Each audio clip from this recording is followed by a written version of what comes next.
జగన్ పార్టీని సర్కస్ కంపెనీతో పోల్చిపడేసి తాత్కాలికంగా ఆనందించుకున్న మన కాంగ్రెస్ లీడర్లకు బ్రేకింగ్ న్యూస్.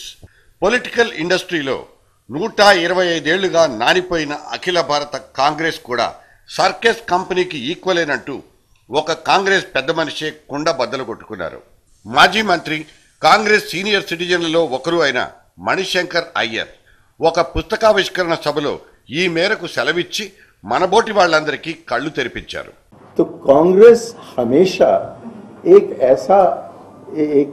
ऐसा धर्मशाला रहा है जहां की बहुत से लोग आ सकते हैं, रुक सकते हैं, उठ सकते हैं, जा सकते हैं और लौट आ सकते हैं. तो ये ऐसी पार्टी है जिसमें कि लाला लाजपत राय भी थे, मदन मोहन मालवीय भी थे और जवाहरलाल नेहरू भी थे.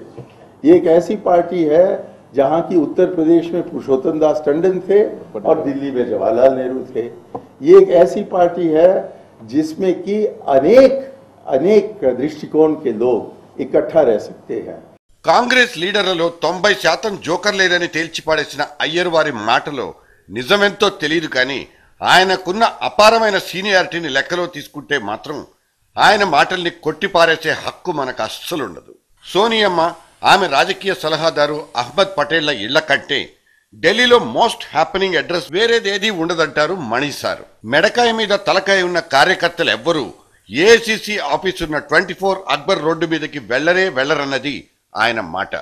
కాకపోతే మన ఏపీ లీడర్లకు ఇప్పటికే ఇది అనుభవంలోకి వచ్చింది. 60 ఏళ్ల వయస్సున్న తెలంగాణ సమస్యను ఒక కాశ్మీర్ మనిషి చేతిలో పెట్టి వేడుక చూస్తున్న కాంగ్రెస్ పార్టీని సర్కస్ కంపెనీ అంటే తప్పు కాకపోవచ్చు.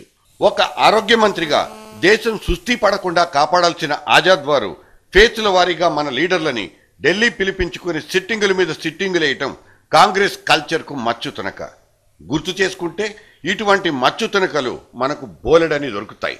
కాంగ్రెస్ లో కాలం చెల్లిన నాయకులు జోకర్ల కంటే కాసింత ఎక్కువే కామెడీ చేస్తున్నట్లు కనిపిస్తుంది. ఇవాల్టి వంతు మణిశంకర్ అయ్యర్దైతే మొన్న కాకా వెంకటస్వామి అమ్మలగన్న ఎమ్మనే గెట్అవుట్ అనేశారు. టోటల్ గా ఏఐసిసికి ఆ షాక్ తగిలిన ఆ యాక్షన్ కు రియాక్షనే లేదు. పార్టీలో చేంజ్ రావాలి, కొత్త ప్రెసిడెంట్ రావాలి, ఇందులో ఉండేటువంటి ఒక ఏవేవి అన్యాయాలు ఉన్నాయో అవన్నీ దూరం కావాలి, కరప్షన్ దూరం కావాలి. I'm demanding Sonia should go. ఏదో ఒక కలిసొచ్చిన కోటాలో రిపీటెడ్ గా రాజ్యసభ ఛాన్స్ లాగేసుకుంటున్న ఈ సోకాల్ సీనియర్లందరూ తాము లేనిదే కేంద్రం లేదన్న బిల్డప్ ఇచ్చిన సందర్భాలు చాలానే ఉన్నాయి. ఇప్పుడు హనుమంతన్న కూడా సుదీర్ఘమైన తెలంగాణ సమస్యకు ఒక ఆసక్తికరమైన ముగింపును ప్రతిపాదిస్తూ సంచలనం సృష్టించబోయారు. నాకు అనిపిస్తుంది, నేను ఎన్నో రోజుల నుంచి అనాలనుకునే ఇవాళ అనేస్తా.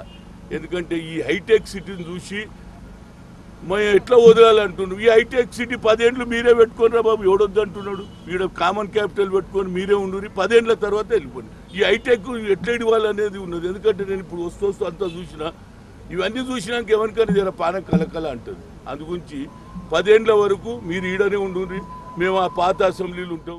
హైదరాబాద్ ను 10 ఏళ్ల ఉమ్మడి లీజుకిచ్చి ఆ తర్వాత తెలంగాణలో కలిపేయాలన్న హనుమంతుల వారి సొల్యూషన్ ఇప్పటిది కాదు, ఎప్పటినుంచో వినిపిస్తున్న మాట. 4 శతాబ్దాల చారిత్రకమైన భాగ్యనగరాన్ని తెలంగాణకు వదిలేస్తారా? కేంద్ర పాలిత ప్రాంతంగా మారుస్తారా? ఉద్యమం ఉధృతమైన ప్రతిసారి ఏపీని వేధించే చిక్కు ప్రశ్న ఇది. విహెచ్ మార్క్ పరిష్కార మార్గం వర్కౌట్ అవుతుందా లేదా అన్నది వేరే విషయం. కానీ ఆయన చెబుతున్నది తన మనసులో మాట, లేకపోతే ఢిల్లీ చెప్పమన్న మాట? ఇది ఒరిజినల్ పజిల్. సీజన్లు వచ్చినప్పుడల్లా తాటాకు డైలాగులు వదిలి వార్తల్లో కనిపించాలన్న తుత్తి తీర్చుకునే అందరి నాయకుల్లాగానే హనుమంతు కూడా ఈ పేలుడుకు పాల్పడ్డా? అందరి సంగతి ఏమో కానీ జేఏసీ కోదండరాముడు మాత్రం ఈ పెద్దాయన మాట మీద నమ్మకం పెట్టలేకపోతున్నారు. కాంగ్రెస్ విధానం తెలిస్తేనే స్పందిస్తామంటున్న ఆయన వాయిసే విహెచ్ మాటకున్న విలువని చెప్తోంది.